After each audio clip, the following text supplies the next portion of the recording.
Hai guys, kembali lagi di Learning Journal pertemuan ketiga di mata kuliah penulisan berita dan artikel. Nah, jadi di Learning Journal ini nih kita mau ngebahas apa sih? Nah, kita tuh kemarin pas MK, kita tuh ngebahas kayak gimana sih cara penulisan makalah yang baik. Karena dari kita-kita ini belum ada atau masih sedikit lah yang belum tahu gimana sih makalah yang baik itu. Nah, kemarin tuh udah ada kan kelompok yang maju. Nah, ternyata itu tuh masih banyak yang perlu direvisi makalahnya. Dari judul sampai daftar pustaka itu masih banyak yang perlu direvisi. Kenapa sih kayak makalah itu kita perlu ngerevisi atau memperbaikinya? Karena kita kan sesuai judul ya, penulisan berita dan artikel. Jadi kita tuh harus kayak menulis dengan cara yang baik, menulis dengan sesuai kaidahnya gitu tuh. Nah, kemarin tuh pas ngerevisi tuh ternyata dari si judulnya ini nih, kelompok 1 itu ternyata dia salah. Salahnya kenapa? Karena biasanya tuh judul tuh harusnya kayak mencakup semuanya.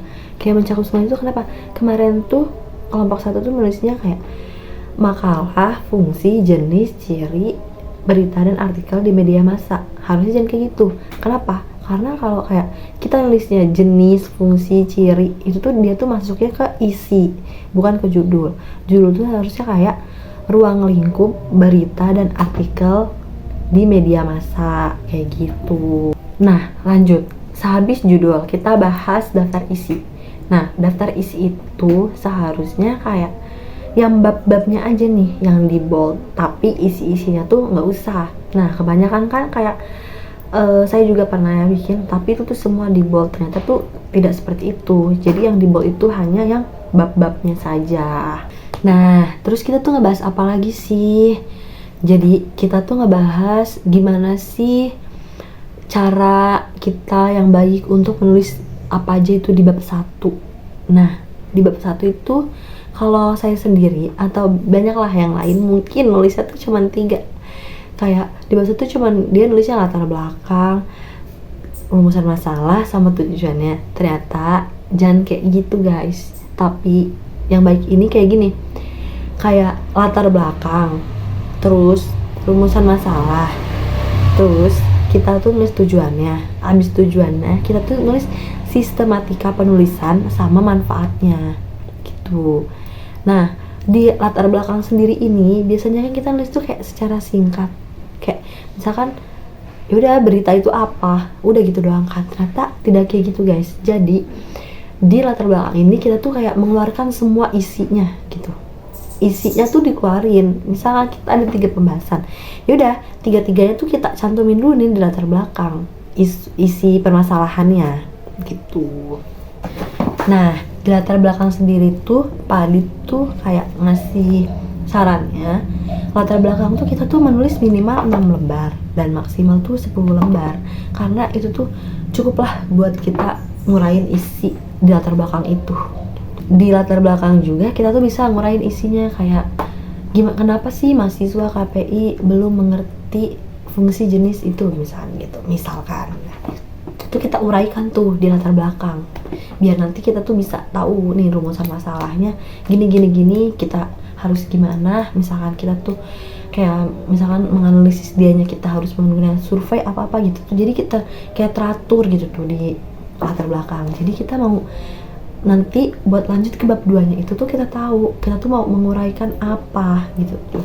Jadi kita tuh jelas gitu. Nah, kita lanjut ke bab 2. Jadi di bab 2 itu kita menguraikan semua masalah isinya beserta contoh-contohnya dari studi kasus yang kita cantumkan di bab 1 di latar belakang itu.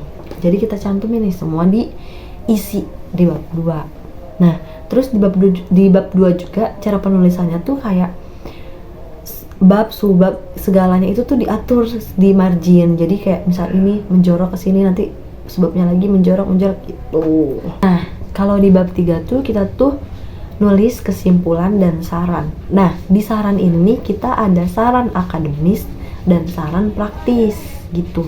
Terus terakhir nih, di daftar pustaka juga kita harus benar penulisannya. Nah, kalau lebih gampang lagi kita tuh pakai aplikasi Mendeley. Nah, itu tuh bisa membuat rapih lah gitu perpustakanya. Nah, ternyata selain saran yang akademis dan praktis, ternyata tuh manfaat juga ada yang akademis, ada yang praktis gitu guys. Nah, jadi setelah kemarin kita belajar di mata kuliah penulisan berita artikel, saya sendiri jadi tahu kayak makalah yang baik itu gimana, makalah yang sesuai itu gimana. Jadi makalah yang kemarin itu tuh penulisannya ya hampir-hampir lah seperti skripsi gitu guys, kaidah penulisannya. Jadi menurut saya ya, kayak semoga aja dari pembelajaran kemarin yang kita banyak gak tahu, kita tuh jadi tahu. Yang kita kemarin kayak bikin makalah, nyari, terus abis nyari udah pusing, kita asal nyomot dari GPT, itu kita semakin banyak riset lagi, semakin kayak banyak lagi buka buku, jurnal, artikel online dan sebagainya, yang buat kita kayak nih gini nih kalau mau dapat tulisan yang bagus gitu, kayak nih gini nih kalau mau dapat isi yang bagus buat makalah yang baik, terus yang jelas gitu tuh, yang sesuai gitu. Nah, terus juga kita tuh semoga dari pembelajaran kemarin juga kita tuh semakin kayak rajin untuk kayak ngeriset, kayak belajar nulis, biar kayak gimana ya, kita tuh semakin kayak terlatih lah gitu tuh. Jadi nanti juga buat kedepannya kitanya juga kayak nggak awam gitu kan, gimana nulis yang baik, gimana gini gitu. Jadi mungkin segitu aja sih learning journal ketiga di MK penulisan dan artikel dari saya. Kita ketemu lagi di learning journal yang keempat. Dadah.